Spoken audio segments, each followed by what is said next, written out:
Welcome back. आज हम सीखने जा रहे हैं कि हम सारी ट्रिग्नोमेट्रिक आइडेंटिटीज इस एक हेक्सागन से कैसे याद कर सकते हैं। इसको बनाने के लिए आपको सिर्फ ये एक फॉर्मूला याद करना पड़ेगा, tan is equal to sine upon cos. उससे हम ये पूरा हेक्सागन बना सकते हैं। तो सबसे पहले हम सीखते हैं इस हेक्सागन को बनाते कैसे हैं। तो इसको बनाने के लिए आपको चाहिए सिर्फ एक formula, tan is equal to sine upon cos. तो सबसे पहले आपको लिख लेना है यहाँ पे tan, फिर आपको लिख लेना है साइन, फिर कॉस, क्योंकि tan is equal to sine upon cos. अब tan के ऑपोजिट होगा cot, इसीलिए क्योंकि कोटेंजेंट और टेंजेंट याद रख लीजिए, tan के ऑपोजिट cot होता है। अब अगर हम यहाँ पे एक इमेजिनरी लाइन बनाएं तो हर c से शुरू होता हुआ फंक्शन इस साइड होता है। तो cos हो गया, cot हो गया, अब क्या बचा कोसेक। तो हम यहाँ पे अब लिख लेंगे कोसेक। अब हमने ये पूरा हेक्सागन फिल कर दिया, बस ये वर्टाइस रहता है, तो ये है सेक, क्योंकि सारे फंक्शंस में से सिर्फ ये रहता था। तो अब हम शुरू करते हैं आइडेंटिटीज लिखना। तो tan is equal to sine upon cos अगर ट्रू है, tan is equal to sine upon cos, तो वैसे ही अगर हम साइन से शुरू करें तो sine is equal to cos upon cot भी ट्रू है। और ऐसे अगर हम कॉस से शुरू करें तो cos is equal to cot upon cosec भी ट्रू है। वैसे ही हम पूरा ऐसे क्लॉकवाइज में घूम के कोई भी एक से शुरू करके उसके नेक्स्ट टू को ऐसे डिवाइड करें तो वो एक ट्रिग्नोमेट्रिक आइडेंटिटी होती है। तो वैसे ही अगर हम लिख सकते हैं साइन से शुरू करके sine theta equals cos theta upon cot theta. ऐसे ही हम कोई भी लिख सकते हैं, कॉस से शुरू करके cot theta upon cosec theta भी लिख सकते हैं, कॉट थीटा से शुरू होकर कोसेक थीटा और सेक थीटा भी लिख सकते हैं। ऐसे हम पूरा लिख सकते हैं। और समझ लीजिए कि आप ऐसे चलना भूल गए और आपने हेक्सागन बना के आप ऐसे चलने लगे, tan theta equal sec theta upon cosec theta, तो वो भी ट्रू है। वैसे ही हम सेक से शुरू करके sec theta equals tan theta upon sine theta भी लिख सकते हैं। और वैसे ही हम sec theta equals cosec theta upon cot theta भी लिख सकते हैं। तो हम क्लॉकवाइज भी जा सकते हैं, एंटी क्लॉकवाइज भी जा सकते हैं, दोनों जगह जाने पे ये ट्रू होते हैं, ये वाले। तो अब हम चलते हैं नेक्स्ट सेट ऑफ आइडेंटिटीज की तरफ। तो अब जो नेक्स्ट आइडेंटिटी है, आप देख सकते हैं हर वर्टाइस एक लाइन से जॉइंड है। आप देख सकते हैं 3 डायगोनल्स बने हुए हैं, तो उनके दो एंड्स पे जो दो फंक्शंस हैं वो एक दूसरे के रेसिप्रोकल्स होते हैं। रेसिप्रोकल्स मतलब जैसे अगर हम ये लाइन लें तो इसके ऑपोजिट क्या है, साइन और कोसेक। तो हम ले लेते हैं साइन और कोसेक। तो ये रेसिप्रोकल्स है का मतलब होता है sign theta equals 1 upon cosec theta. तो मतलब ये रेसिप्रोकल्स होते हैं। वैसे ही हम cosec theta equals 1 upon sine theta भी लिख सकते हैं। तो लाइन के दोनों एंड्स पे जो होते हैं वो होते हैं रेसिप्रोकल्स। वैसे ही tan और cot के लिए भी ट्रू है, tan theta equals 1 upon cot theta और cot theta equals 1 upon tan theta. वैसे ही इस लाइन के लिए भी ट्रू है, cos theta equals 1 upon sec theta, वैसे ही sec theta equals 1 upon cos theta. तो ये थी हमारी नेक्स्ट सेट ऑफ आइडेंटिटीज। तो अब अपनी नेक्स्ट जो सेट ऑफ आइडेंटिटीज हैं वो इसी वाली आइडेंटिटीज से रिलेटेड है कि अगर sign theta equals 1 upon cosec theta होता है तो cosec theta into sine theta 1 होता होगा। तो अगर हम इन ऑपोजिट्स में लें तो उनको अगर हम मल्टीप्लाई करें तो 1 आएगा। वैसे ही cosec theta equals sine into sine theta equals 1, tan theta into cot theta equals 1 और sec theta into cos theta equals 1। तो ये थी हमारी नेक्स्ट सेट ऑफ आइडेंटिटीज। अब हम बढ़ते हैं नेक्स्ट आइडेंटिटीज की तरफ।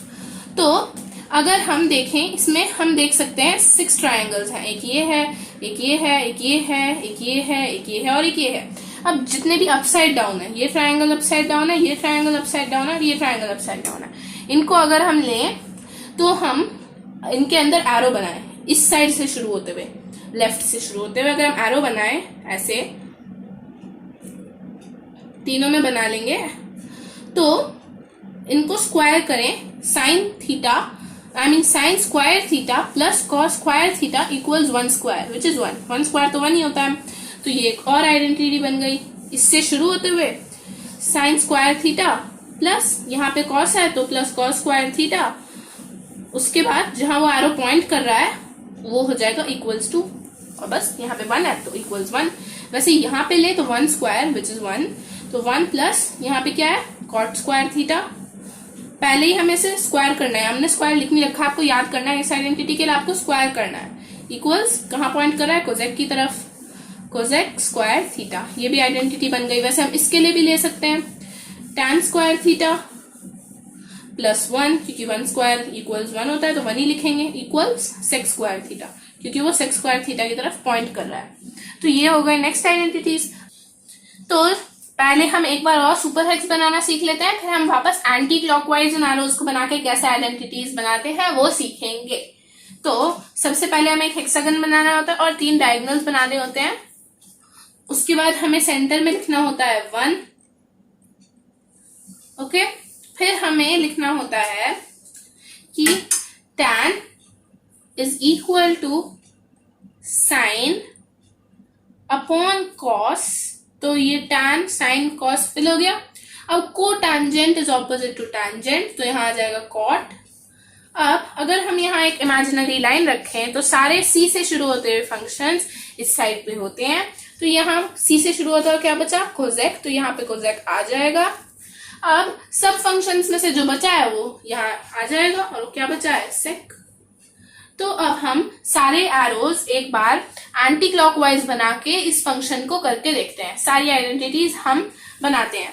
तो एंटी क्लॉकवाइज बनाने के लिए आपको जो हमने 3 ट्रायंगल्स चुने थे उनके नीचे वाले पॉइंटेज से शुरू होके राइट साइड में जाते हुए ऐसे मुड़ना होता है, ओके। वैसे ही हम 3 बना लेंगे। अब यहाँ पे इस ट्रायंगल में भी सेम, अब वैसे ही इस ट्रायंगल में भी एंटी क्लॉकवाइज नीचे से शुरू होते हुए ऐसे राइट साइड की तरफ जाते हुए फिर यहाँ पे मोड़ के यहाँ बना देना है। तो ये सिंपली हो गया। अब अगर हम एंटी क्लॉकवाइज से ये वाली आइडेंटिटीज बनाते हैं जो हमने पहले क्लॉकवाइज एरोज से बनाई थी, इसमें हमें सिंपली प्लस को माइनस कर देना होता है और कोई डिफरेंस नहीं होता। और एरोज एंटी क्लॉकवाइज है तो डेफिनेटली फंक्शंस भी अलग अलग पोजीशंस पे हैं। तो कोसेक जहां पे एरो शुरू हो रहा है वो हमें फंक्शन लेना है। तो कोसेक पे एरो शुरू हो रहा है तो कोसेक, और मैंने कहा था हमें स्क्वायर करना है, स्क्वायर थीटा। उसके बाद हम एंटी क्लॉकवाइज जा रहे हैं तो माइनस करना है, ये डिफरेंस बताया था मैंने। अब यहाँ पे क्या है, कॉट, तो कॉट स्क्वायर थीटा इक्वल्स, जहां पे वो पॉइंट कर रहा है, कहाँ पॉइंट कर रहा है, 1 पे, तो इसीलिए हमने बीच में वो 1 लिखा था। और 1 स्क्वायर 1 होता है तो हम अभी 1 को स्क्वायर लिखेंगे, सिंपली 1 लिखेंगे। तो यहाँ पे इस एरो पे चढ़े तो यहाँ पे 1 से शुरू हो रहा है तो लिखेंगे 1, और 1 का स्क्वायर 1 होता है। और कॉस यहाँ पे है तो minus cos square theta equals, जहां पे वो पॉइंट कर रहा है साइन पे, तो मैंने कहा था स्क्वायर करना है तो साइन स्क्वायर थीटा। अब इस सेट ऑफ आइडेंटिटीज की लास्ट आइडेंटिटी लिखते हैं। सेक से शुरू हो रहा है तो सेक स्क्वायर थीटा, माइनस करना है क्योंकि एंटी क्लॉकवाइज है, कहाँ पे जा रहा है, 1 पे, तो -1 इक्वल्स, कहाँ पे पॉइंटेड है, tan पे, तो इक्वल्स tan स्क्वायर थीटा। तो ये सेट ऑफ आइडेंटिटीज खत्म। अब हम बढ़ते हैं नेक्स्ट सेट ऑफ आइडेंटिटीज की तरफ। अब हम नेक्स्ट सेट ऑफ आइडेंटिटीज सीखने के लिए सुपर हेक्स एक बार और बना लेते हैं। तो सबसे पहले मैंने क्या बताया था, आपको एक हेक्सागन बनाना होता है, उसके 3 डायगोनल्स डिवाइड करने होते हैं। उसके बाद हमको बीच में लिख लेना होता है 1। उसके बाद हमको एक फॉर्मूला याद रखना था, वो है tan is equal to sine upon cos. तो हम यहाँ पे लिख लेंगे tan, यहाँ पे लिख लेंगे साइन, और यहाँ पे लिख लेंगे कॉस। अब cotangent is always opposite to tangent, तो यहाँ पे हम लिख लेंगे कॉट। उसके बाद मैंने कहा था अगर हम यहाँ पे एक इमेजिनरी लाइन ड्रॉ करें तो सारे सी से शुरू होते हुए फंक्शंस इस साइड होते हैं, तो कॉस हो गया, कॉट हो गया, सी से शुरू होता हो, क्या बचा, कोसेक, तो हम यहाँ पे लिख लेंगे कोसेक। अब सारे फंक्शंस में से बस एक रहता है और वो है सेक, तो हमारा सुपर हेक्स बनके तैयार है। अब जो नेक्स्ट आइडेंटिटी है वो काफी सिंपल है। उसमें हमें सिंपली क्या करना होता है कि रैंडमली कोई भी 3 कॉन्जिक्यूटिव फंक्शंस ले लेते होते हैं इस सुपर हेक्स से। जैसे हम 3 कॉन्जिक्यूटिव मतलब जो अगल बगल में हो, जैसे हम tan साइन कॉस ले सकते हैं या साइन कॉस कॉट ले सकते हैं। जैसे हमने फर्स्ट आइडेंटिटी में किया था कि tan is equal to sine upon cos, sine is equal to cos upon cot, वैसे ही हमें इसमें भी 3 जो साथ में हो वो फंक्शंस लेने होते हैं। और अगर हम tan देखें, कॉस देखें और साइन लें, ये तीनों हमने लिए हैं, तो जो बीच में होता है, तो अभी फिलहाल इन दोनों के बीच में ये है, तो इसको और इसको मल्टीप्लाई करके हमें ये मिलता है। कैसे? Cos into tan, cos theta into tan theta equals sine theta. Okay, मैं आपको एग्जाम्पल एक और दे देती हूँ। जैसे अगर हमने कॉस, कॉट और कोजेक ले लिए तो बीच में क्या है? कॉट है। तो अगर हम इसको और इस कॉस और कोजेक को मल्टीप्लाई करें तो कॉट मिलेगा, क्योंकि ये बीच में है, ये तीनों साथ में है, एक क्राइटेरिया फुलफिल हो रहा है।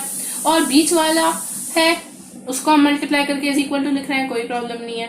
तो कॉस थीटा इंटू थर्ड वाला क्या है? कोजेक थीटा, और बीच में क्या है? Cot theta. तो अब अगर हम कोई भी ऐसे तीन ले लें, जैसे हम कोजेक, सेक और टैन भी ले लें, the first one into the third one is always equal to the second one, या मिडल वाला।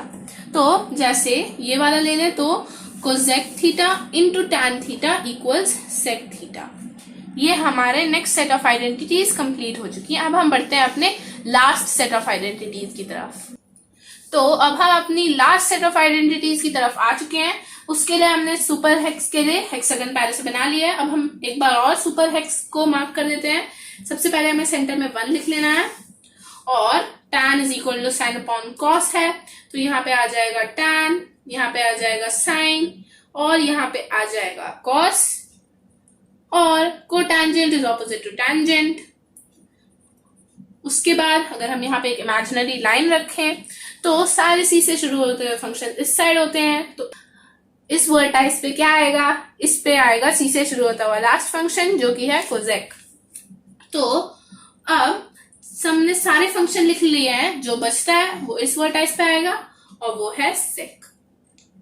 तो अब जो लास्ट हम आइडेंटिटी सीखने जा रहे हैं वो होती है उसके लिए कि कौन कौन से फंक्शंस कॉम्प्लीमेंट्री हैं। तो कॉम्प्लीमेंट्री रेशियो कौन से हैं?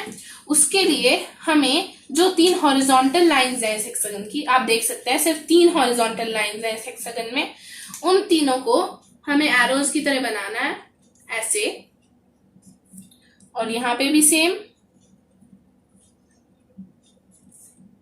तो हमने 3 हॉरिजॉन्टल लाइंस को 3 एरोज की तरह बना लिया है। तो अब हमें सिंपली क्या करना होता है कि हमें लिखना होता है साइन। अगर हम साइन से शुरू करें तो साइन थीटा, थीटा तो लिखना ही है, इक्वल्स, अब जो नेक्स्ट वाला है जिसकी तरफ एरो पॉइंट कर रहा है उसमें हमें ब्रैकेट में उसके आगे लिखना है 90 माइनस थीटा। तो हो गया sign theta equals cos 90 minus theta. वैसे ही टैन के लिए कर लेंगे, टैन थीटा लिख लिया। अब कहाँ पॉइंट कर रहा है ये एरो? कॉट की तरफ, तो कॉट लिखना है इक्वल करके, फिर यहाँ पे हमें ब्रैकेट में लिखना है 90 माइनस थीटा। और वैसे ही ये थर्ड और लास्ट हमारा एरो है, उसमें भी सेम चीज, सेक है एरो की शुरुआत में, इक्वल्स करना है, कोजेक है, तो कोजेक के आगे हमें ब्रैकेट में क्या लिखना था? 90 माइनस थीटा। तो ये कॉम्प्लीमेंट्री रेशियोज की सेट ऑफ आइडेंटिटीज बन गई।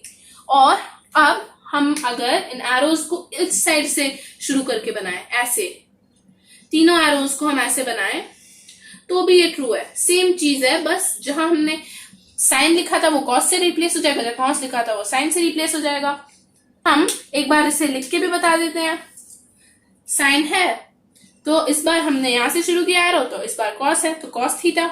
अब जहां वो एरो पॉइंट कर रहा है, कहां पे पॉइंट कर रहा है? इस बार साइन पे पॉइंट कर रहा है, तो साइन लिखना है। उसके बाद आगे ब्रैकेट में क्या लिखना था हमको? 90 माइनस थीटा। इसमें उल्टा करने की वजह से हमें प्लस माइनस कुछ नहीं बदलना होता, सेम चीज है, बस ये चीज रिप्लेस हो जाती है।